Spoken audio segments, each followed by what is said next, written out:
Oke, assalamualaikum warahmatullahi wabarakatuh. Oke, jumpa lagi dengan saya Mr. Raffi. Hari ini kita akan bahas materi tentang sistem pembelajaran berbasis kompetensi. Jadi materi ini ada dalam salah satu pokok bahasan pada mata kuliah desain interaksional ya, yang saya ajarkan. Oke,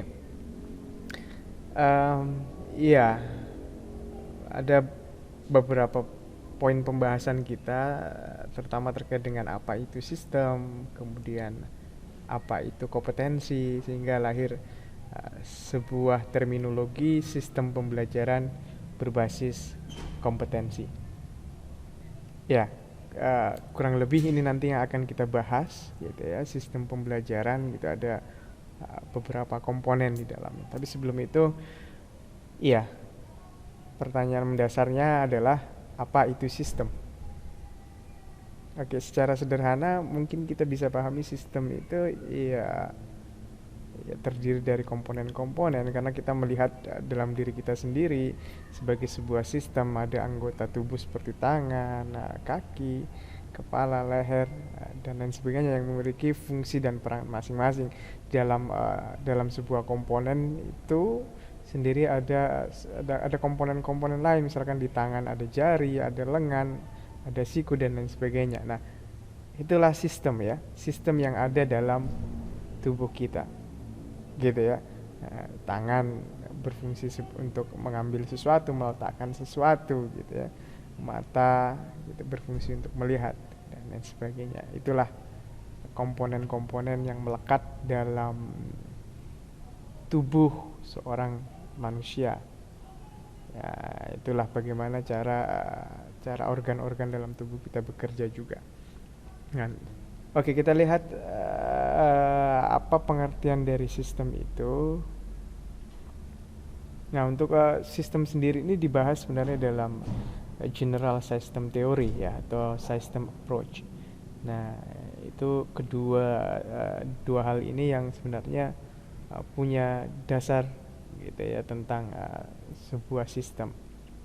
Nah, kita lihat pendapat ahli, ada Hall and Vision tahun 1975 dalam bukunya Ricci yang berjudul The Instructional Design Knowledge Base, gitu ya.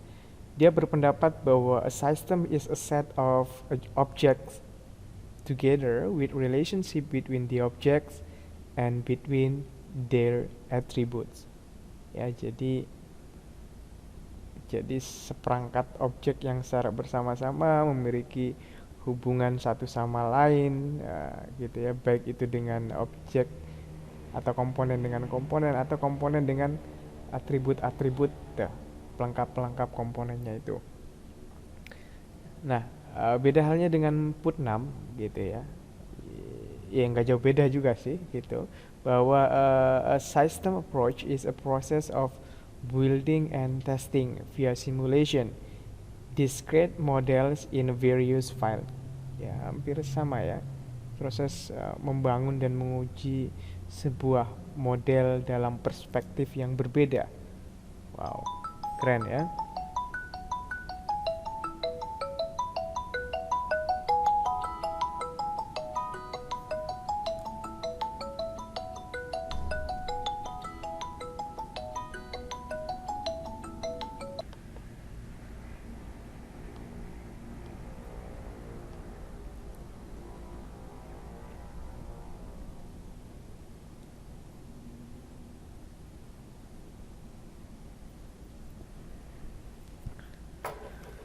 Oke, sampai mana pembahasan kita? Oh iya, jadi ada dua pendapat ahli yang saling menguatkan ya argumentasi satu sama lain, gitu. Yang lebih komprehensif dan kompleks lagi pendapatnya Ryan ini ya, tahun 1975. Dia bilang bahwa system is approach is an operational concept. Jadi pendekatan sistem itu adalah konsep operasional gitu, referring to scientific, systematic, and rational procedure. Jadi merujuk pada prosedur ilmiah, sistematis dan rasional.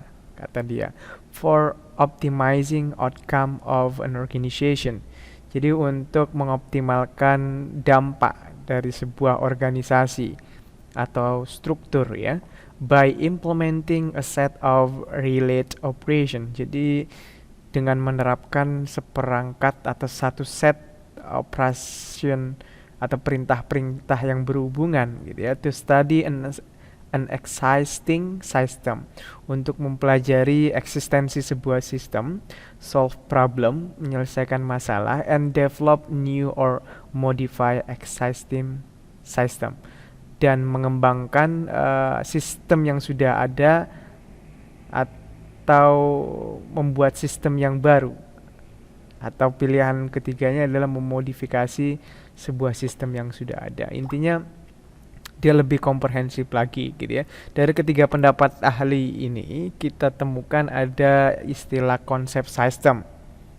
Ya, ada system view atau pandangan tentang sistem, dan system approach, pendekatan sistem.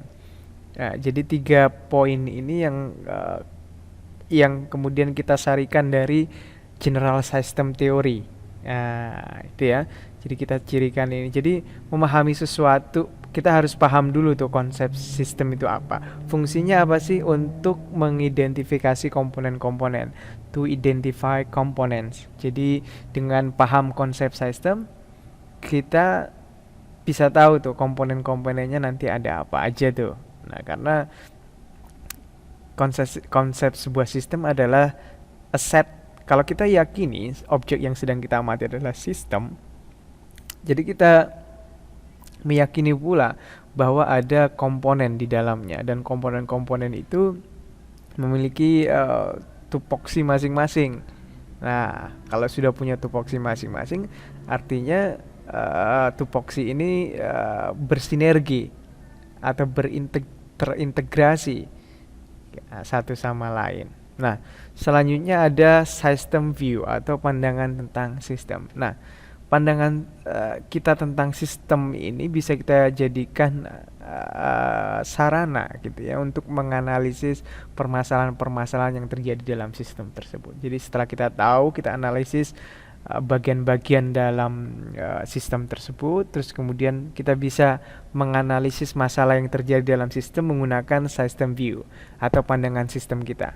Nah, kita sudah terpatri gitu kan di benak kita pandangan sistem. Nah, kita punya perspektif tentang sistem gitu ya. Harus seperti ini sehingga kita bisa menganalisis masalah yang terjadi. Nah, selanjutnya system approach gitu ya. Ini pendekatan sistem gitu ya. Pendekatan sistem ini kita bisa gunakan untuk mengambil sebuah keputusan. Nah, setelah kita paham tentang sistem, kita punya perspektif tentang sistem, kita temukan masalahnya. Nah, untuk problem solvingnya kita bisa gunakan system approach, pendekatan sistem. Nah, ini di level tertinggi ya dalam general system theory adalah system approach, pendekatan sistemnya ini. Nah, ini untuk mengambil sebuah keputusan. Nah, itu sekilas tentang sistem. Teman-teman bisa pelajari teori-teori tentang sistem, karena teori ini mutlak gitu ya digunakan dalam berbagai bidang keilmuan gitu ya. Kita pernah dengar istilah sistem reproduksi gitu kan, sistem pencernaan, sistem metabolisme, atau sistem-sistem yang lain yang umumnya digunakan dalam dunia kedokteran gitu ya.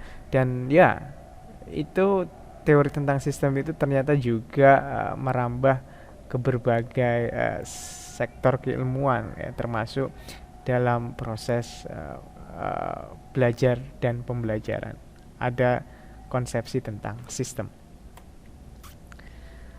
Oke, jadi setelah kita belajar tentang apa itu pembelajaran dan apa itu sistem, pertanyaannya kemudian, apa yang dimaksud dengan sistem pembelajaran?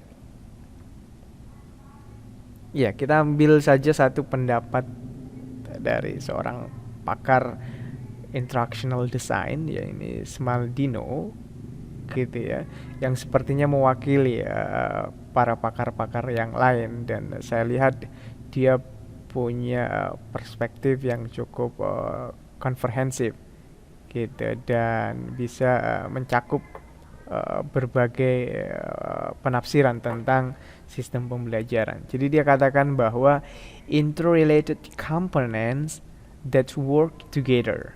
Nah, jadi komponen-komponen yang saling berkaitan satu sama lain, yang bekerja sama gitu secara effectively and reliably gitu ya, dan secara efektif dan reliable within a particular framework gitu, dalam sebuah framework yang khusus to provide learning activity, untuk menyediakan atau memfasilitasi aktivitas pembelajaran gitu ya, necessary to accomplish a learning goal. Jadi terkhusus untuk mencapai gitu ya, a learning goal, tujuan pembelajaran. Jadi ya ada keyword itu, ada interrelated component, work together, learning activity, and learning goal. Nah, jadi itu intinya, bahwa sistem pembelajaran itu apa ya, komponen-komponen yang saling bahu membahu satu sama lain gitu, bekerja sama untuk mencapai tujuan pembelajaran gitu ya. Nah, pertanyaannya kemudian, apa sajakah komponen-komponen dalam sebuah sistem pembelajaran itu? Nah, ini yang harus kita jawab. Oke, kita kembali ke gambar di awal tadi, di slide yang kedua. Nah, inilah dia komponen-komponen dalam sistem pembelajaran. Kita ada 17 komponen yang seyogyanya bisa kita jadikan sebagai sebuah pedoman umum atau patokan ya gitu ya. Nah, sebenarnya masih ada banyak komponen lain yang mungkin tidak dituliskan dalam sistem pembelajaran ini gitu. Oke. Nah, konsepsi tentang sistem pembelajaran beserta komponen-komponen ini saya ambil dari bukunya Prof. Suparman ya, yang berjudul Desain Instructional Modern di tahun 2020, terbitan tahun 2020 maksud saya, di halaman 47. Nah, ini ada 17 komponen. Komponennya apa aja sih? Yang pertama ada karakteristik dan perilaku awal peserta didik gitu ya. Ini kita bisa istilahkan dengan input gitu ya. Terus kemudian ada proses pembelajaran, ini proses gitu ya. Dan yang ketiga lulusan yang berkualitas, ini masuk dalam kategori output. Nah, dunia pendidikan lanjutan dan dunia kerja ini nanti kaitannya dengan outcome gitu ya, dampaknya terhadap dunia pendidikan lanjutan dan dunia kerja. Oke, jadi 3 itu ya gitu ya. Jadi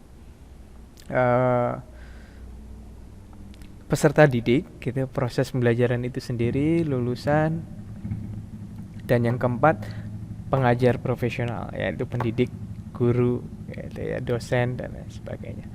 Kurikulum, nah kurikulum ini kaitannya dengan rencana pembelajaran ya, RPP, RPS dan sebagainya, silabus. Nah, bahan ajar dan media bahan ajar ini ya konten ya, konten yang mau kita ajarkan apa. Nah, ini bisa jadi buku gitu ya, modul, dan media. Nah, medianya ini nanti bisa yang media interaktif gitu, media visual, media audiovisual, media cetak dan lain sebagainya. Peralatan tepat guna ya, peralatan tepat guna ya terkait sarana yang ada di dalam, seperti proyektor mungkin ya, atau fasilitas lainnya yang menunjang terselenggaranya proses pembelajaran. Dan yang ke-8 ada perpustakaan yang resourceful, di perpustakaan yang menyediakan berbagai macam sumber bacaan untuk siswa kemudian mengembangkan nalar berpikirnya gitu, meningkatkan ketajaman berpikirnya, dan yang membiasakan lingkungan sekitar untuk membudayakan gitu ya, membiasakan lingkungan sekitar untuk membaca.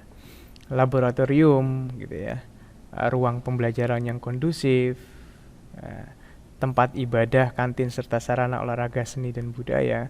Kemudian manajemen satuan pendidikan dan fasilitas gitu ya, tenaga kependidikan di satuan pendidikan dengan pelayanan yang bagus. Nah, ke-14 ada kebijakan pendidikan nasional, ke-15 ada kebijakan pendidikan Pemda gitu. Dan ke-16 perkembangan iptek dan globalisasi, dan yang ke-17 ada dunia pendidikan lanjutan dan dunia kerja. Oke. Jadi ini sangat kompleks dan komprehensif, paham tentang sistem pembelajaran dari perspektif satuan pendidikan ya. Oke, pembelajaran dalam perspektif satuan pendidikan. Jadi lebih umum lagi ya, kacamata yang digunakan untuk memandang sebuah sistem pembelajaran. Gitu ya. Jadi lengkap banget di situ, bukan hanya peserta didiknya saja, bukan hanya guru, bukan hanya media, strategi, bahan ajar, tapi di situ sudah meliputi perpustakaan, yaitu laboratorium, ruang kelas yang kondusif, gitu, sarana prasarana penunjang lain seperti tempat ibadah, GOR gitu ya, gelora olahraga dan seni. Terus kemudian manajemen ininya, tenaga kependidikannya, satuan pendidikannya, fasilitas, belum lagi perkembangan iptek dan globalisasi ya, kebijakan pendidikan nasional, kebijakan Pemda dan lain sebagainya. Ini sangat kompleks banget ya. Sebenarnya bisa disederhanakan sih kalau berbicara tentang proses pembelajaran. Tapi itu nanti kita coba kaji di kesempatan yang lain. Catatannya adalah bahwa nomor 1 sampai dengan nomor 6 gitu adalah komponen dasar gitu ya. Jadi karakteristik sampai dengan bahan ajar dan media ini adalah komponen dasar.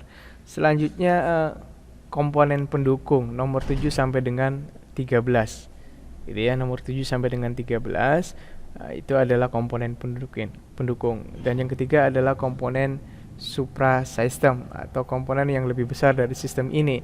Nomor 14 gitu ya, yang berada dalam lingkaran proses pembelajaran ini nanti masuk dalam komponen suprasistem nomor 14 sampai dengan 17 itu. Oke, selanjutnya kita bahas tentang kompetensi gitu. Jadi pertanyaannya adalah apa perbedaan kompetensi, kemampuan dan kapabilitas? Karena seringkali kita gunakan istilah-istilah tersebut secara bergantian ya. Namun sejatinya makna dari ketiga istilah ini sudah berbeda. Oke, untuk bisa memahami itu, saya sederhanakan dalam sebuah gambar yang saya adaptasi dari berbagai macam sumber untuk bisa memahami apa itu kompetensi, gitu ya. Jadi seperti yang teman-teman lihat bahwa kompetensi ini levelnya lebih tinggi dari capability dan ability. Jadi kalau berbicara tentang kompetensi itu udah meliputi ability dan capability gitu ya. Nah, kita ke ability dulu nih. Kalau kita berbicara tentang ability atau kemampuan itu ya, itu berkaitan dengan kemampuan secara fisik, mental dan juga legal power atau kekuatan yang ada dalam diri kita yang berhak kita gunakan. Nah, itu ability. Jadi orang mampu belum tentu capable. Nah, untuk bisa mencapai level capable gitu ya, atau punya kapabilitas, kita harus ada perpaduan antara attitude, knowledge dan skill. Jadi ada sikap, pengetahuan dan keterampilan gitu ya. Jadi ditransformasi menjadi 3 hal ini. Perpaduan dari 3 ranah ini, attitude, knowledge dan skill ini, terus kemudian bisa berkembang menjadi sebuah performance atau penampilan atau unjuk kerja kita. Nah, sehingga menampilkan unjuk kerja kita, terus menunjukkan sebuah kualitas, qualification, terus kemudian ada improvisasi dari performance yang ditunjukkan, dan authority, kemampuan untuk mengambil sebuah keputusan. Nah, inilah kemudian yang dikatakan sebagai kompetensi, gitu ya, unjuk kerja, kualitas, otoritas, improvisasi dan kualifikasi yang dimiliki. Nah, ini merupakan lingkaran dalam kompetensi. Ya, gitu ya. Jadi lebih komprehensif berbicara tentang kompetensi. Oke, apa relevansinya kemudian dengan sistem pembelajaran? Gitu. Kenapa sih harus pembelajaran berbasis kompetensi? Emang ngaruh gitu ya terhadap perubahan atau pencapaian proses pembelajaran atau pencapaian hasil belajar siswa dan lain sebagainya? Emang ngaruh gitu kan? Nah, oke. Ya, kita pakai definisi pembelajaran ya dalam Undang-Undang Nomor 20 Tahun 2003 tentang Sistem Pendidikan Nasional. Di sini ada peserta didik, pendidik, dan lingkungan. Jadi lebih kita sederhanakan lagi ya, sistem yang tadinya ada 17 kita sederhanakan jadi 4 aja ya. Nah, di mana letak relevansi sebuah sistem pembelajaran terhadap relevansi kompetensi dalam sebuah sistem pembelajaran. Nah, disinilah keterkaitan antara kompetensi dengan sistem pembelajaran. Jadi masuknya di tujuan pembelajaran, gitu. Maunya ada muatan kompetensi yang dirumuskan dalam tujuan pembelajaran, sehingga siswa setelah menyelesaikan sebuah program pembelajaran itu berkompeten. Kira-kira seperti itu. Ya, maunya produk-produk dari proses pembelajaran nantinya adalah orang-orang yang berkompeten. Terus kemudian masuknya di mana tuh? Nah, masuknya nanti di tujuan pembelajaran. Maunya rumusan tujuan pembelajaran ini diarahkan ke hal-hal yang bernilai kompetensi di dalamnya. Oke, terus apa kemudian perbedaan antara tujuan pembelajaran yang tidak ada muatan kompetensinya dengan yang ada muatan kompetensinya? Oke, kita akan bahas di slide selanjutnya. Nah, gitu ya. Jadi sistem pembelajaran berbasis kompetensi. Jadi sebuah sistem itu tadi kan terdiri dari berbagai komponen, tapi kalau berbicara tentang proses pembelajaran nanti di situ kan ada peserta didik, pendidik, ya, ada lingkungan belajar, gitu, di mana interaksi antara pendidik dan peserta didik ini terjadi gitu ya dalam sebuah lingkungan belajar, di mana lingkungan belajar tersebut tidak lepas dari sarana prasarana yang ada gitu ya. Metode dan strategi dan model pembelajaran yang digunakan oleh guru dalam berinteraksi ini kan juga merupakan sebuah komponen media, alat peraga, itu semua instrumen penilaian dan sebagainya.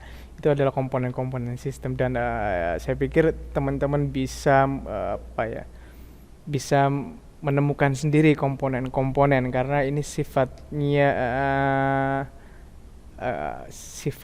tidak baku gitu ya. Kadang ada komponen yang tidak harus ada dalam proses pembelajaran gitu. Kadang komponen bisa banyak dalam sebuah sistem, kadang kurang gitu ya. Ya, syarat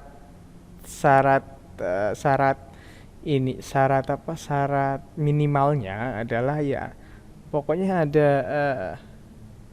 ada peserta didik dan pendidik, terus kemudian ada media yang digunakan. Itu sebenarnya sudah cukup syarat untuk terjadinya sebuah proses pembelajaran. Nah, oke, kembali ke yang berbasis kompetensi. Nah, ini kenapa sih ada istilah-istilah berbasis kompetensi? Karena sebelum dicanangkan sebuah sistem pembelajaran berbasis kompetensi atau ya sistem pembelajaran yang tidak berbasis kompetensi, dulunya itu ada asumsi masyarakat bahwa sistem pembelajaran yang dulu itu tidak menghasilkan sebuah luaran-luaran yang siap kerja. Nah, kira-kira seperti itu. Jadi tidak ada korelasi yang positif antara dunia akademik dengan dunia kerja. Ada kesenjangan di sana. Di mana dunia akademik termasuk sekolah umum dan kejuruan ini tujuan pembelajarannya hanya berhenti pada level tahu dan paham, gitu ya. Mereka hanya tahu dan paham, gitu. Misalkan caranya menghitung, caranya membuat sebuah laporan penelitian, gitu ya, dan lain sebagainya. Dia hanya pada level itu, tidak sampai pada level aplikatifnya dan pengembangannya. Nah, sedangkan dunia kerja yang mana ada unsur stakeholder, perusahaan barang dan jasa, dan pengguna lulusan ini butuh sumber daya manusia yang jadi dan siap pakai. Nah, ini kan menjadi soal lagi ya buat kita bahwa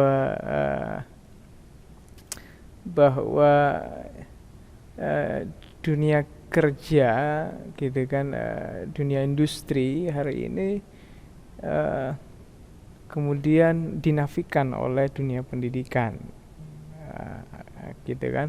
Nah, oleh karenanya muncul sebuah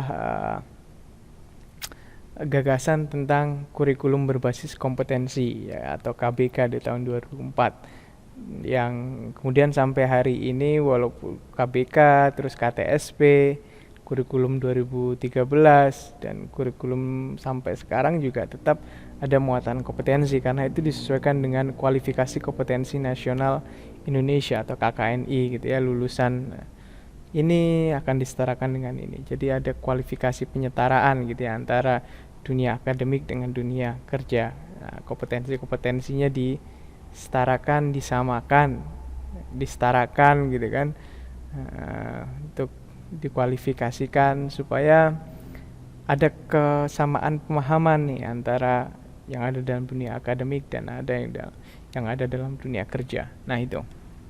Nah, dampaknya terhadap desain instruksional sendiri dengan adanya konsepsi tentang kompetensi dalam sebuah sistem pembelajaran, nanti endingnya adalah anak didik kita diarahkan untuk menghasilkan sebuah karya cipta, gitu ya, berkinerja lebih baik, gitu, terus lebih produktif dengan menghasilkan sesuatu, ya, dan praktik kerja. Ya, ini lebih cocok ke anak-anak SMK sih, gitu ya, karena banyak mata pelajaran yang kemudian berbasis goalnya adalah karya cipta, gitu ya, karena aspek motorik mereka dan psikomotorik itu sangat didorong, berbeda dengan teman-teman yang ada di sekolah umum, gitu, kejuruan dan umum. Nah,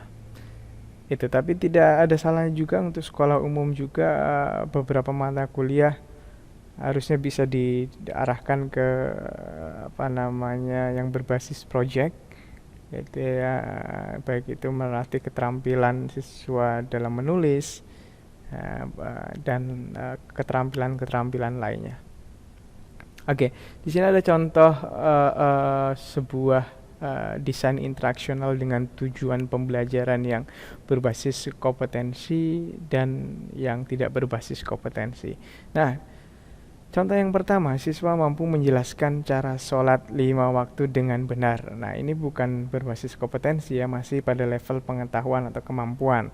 Siswa mampu menjelaskan, ini masih masih dalam tahapan yang dangkal banget lah, mampu menjelaskan, gitu ya, tapi belum mampu mempraktikkan, kira-kira seperti itu. Siswa mampu mendirikan sholat 5 waktu dengan benar. Ini kan sudah pada level praktis. Nah, ini yang dimaksud dengan kompetensi. Oke, jadi Paham ya teman-teman perbedaan antara mana yang basis kompetensi, mana yang tidak. Kita kalau berbicara tentang kompetensi, berbicara tentang hal yang aktual, hal yang aplikatif, gitu Bu. Hal yang bisa diamati, gitu. Hal yang lebih mendalam lagi, levelnya lebih tinggi lagi daripada hanya sekedar tahu dan paham. Oke, ya ini ya, apa perbedaan pembelajaran berbasis kompetensi dengan pembelajaran yang tidak berbasis kompetensi? Nah, kembali ke pertanyaan ini ya. Nah, tadi di slide sebelumnya kita sempat singgung mana sih yang berbasis kompetensi, mana yang tidak berbasis kompetensi, dan kita sudah ya singgung beberapa hal yang terkait dengan pertanyaan ini.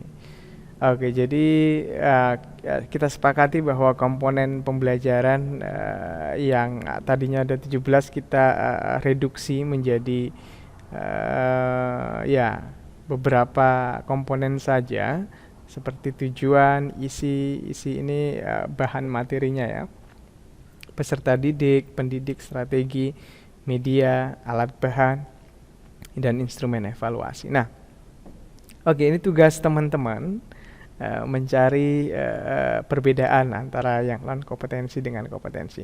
Kalau dari sisi tujuan nih, yang kompetensi itu seperti apa sih, gitu kan? Yang non kompetensi seperti apa?